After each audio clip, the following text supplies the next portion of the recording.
आजपर्यंतच्या राजकीय इतिहासामध्ये एखाद्या मंत्र्यावर जर आरोप झाला तर फार फार तर एक 15-20 दिवसामध्ये त्या मंत्र्याचा राजीनामा घेण्याची परंपरा आपल्याला दिसून येते.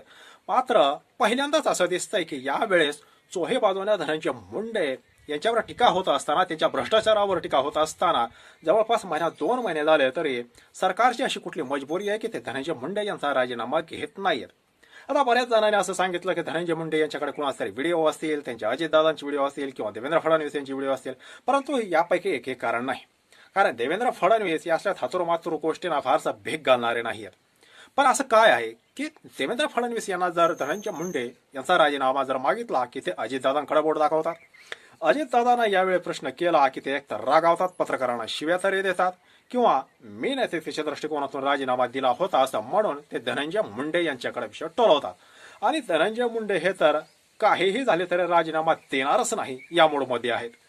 मात्र सरकारची इतकी बदनामी होत आहे तरी देखील सरकार धनंजय मुंडे यांचा राजीनामा का बरं घेत नाहीये, या पाठीमागाचं महत्वाचं कारण हेच आज आपण या व्हिडिओमध्ये चर्चेला आणणार आहोत. बघा, तुम्हाला माहिती आहे लोकसभा निवडणुकीचा निकाल लागला आणि निकालामध्ये अपेक्षेप्रमाणे महाविकास आघाडीचा दणदणीत विजय लोकसभेला झाला महाराष्ट्रामध्ये. आणि महायुती जेमतेम 48 पैकी हे 17 जागावर अडकली आणि प्रत्येकाला असाच निकाल लागेल अशी पूर्ण गॅरंटी होती. मात्र नंतर 2-3 महिन्यामध्ये असं काय चमत्कार झाला की जवळपास सगळे फासे उलटे फिरले आणि महाविकास आघाडीचा पूर्णपणे बोजा वाजवला. महायुतीला इतक्या जागा मिळतील असं कोणालाही वाटलं नव्हतं. अजितदादा पवार यांना 40-42, एकनाथ शिंदे यांना 60 आणि जवळपास 130-32च्या वर भाजपला जागा मिळतील असं कोणालाही वाटलं नव्हतं. आणि आज सुद्धा खास करून ग्रामीण निमशहरी भागातील लोकांना हा निकाल अनपेक्षित आणि धक्कादायक वाटतोय आणि अजूनही त्यांची मानसिकता हा निकाल स्वीकारण्याची बिलकुल झालेली नाही.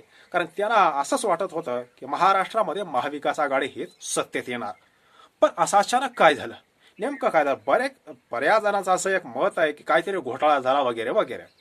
पण नेमकं झालं काय याची माहिती ज्या ज्या महत्वाच्या लोकांना आहे त्यापैकी एक म्हणजे धनंजय मुंडे. आता बऱ्याच जणांचं असं म्हणणं आहे की धनंजय मुंडे हे देवेंद्र फडणवीस यांचे गुटबुकातील आहेत आणि त्यामुळं देवेंद्र फडणवीस त्यांचा राजीनामा घेण्यासाठी टाळाटाळ करतात असेल हे.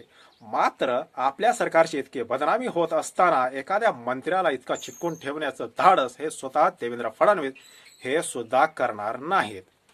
त्यामुळं धनंजय मुंडे यांना बरोबर ही माहिती आहे, ही गेम माहिती आहे की विधानसभा निवडणुकीमध्ये इतक्या जागा मिळाल्या का, या पाठीमागचं गौडबंगाल काय याची पुरेपूर माहिती ही धनंजय मुंडे यांच्याजवळ आहे. आणि त्यामुळं कोणीही धनंजय मुंडे यांचा राजीनामा मागण्याचं धाडस हे करणार नाहीये. पण याचा अर्थ असाही होऊ शकतो की ज्या ज्या लोकांना, कारण विधानसभा निवडणुकीमध्ये इतकं भारतीय जनता पक्ष वगैरे असेल, प्रत्येकाला वाटत होतं की भारतीय जनता पक्ष हा मोठा पक्ष होईल.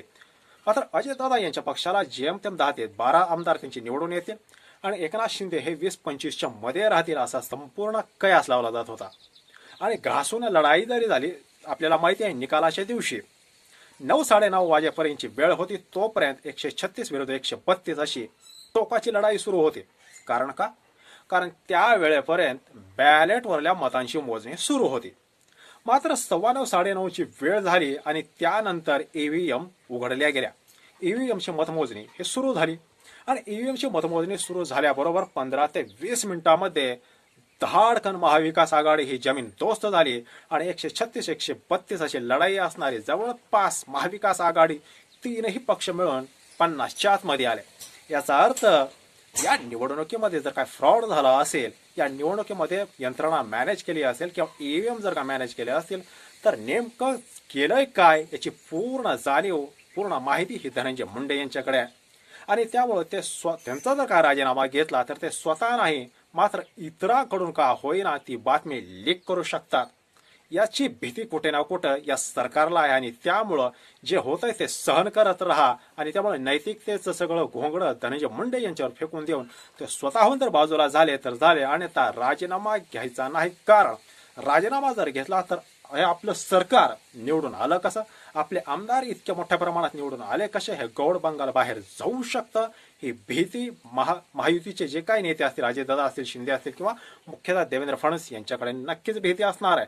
मात्र याचा उलटा परिणाम असाही होऊ शकतो की कुठल्याही मंत्र्यानं कुठलाही घोळ जरी केला तर त्याचा राजीनामाच घेतला जाणार नाही, कारण त्या मंत्र्याला सुद्धा याची जर का जाणीव असेल तर तो सुद्धा सरकारला अशाच प्रकारे ब्लॅकमेल करू शकतो.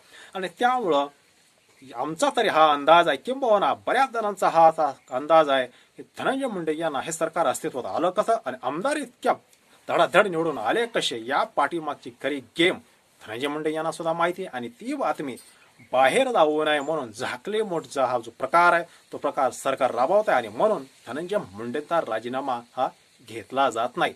बाकी या विश्लेषणाबद्दल तुम्हाला काय वाटतं कमेंट नक्की करा. धन्यवाद.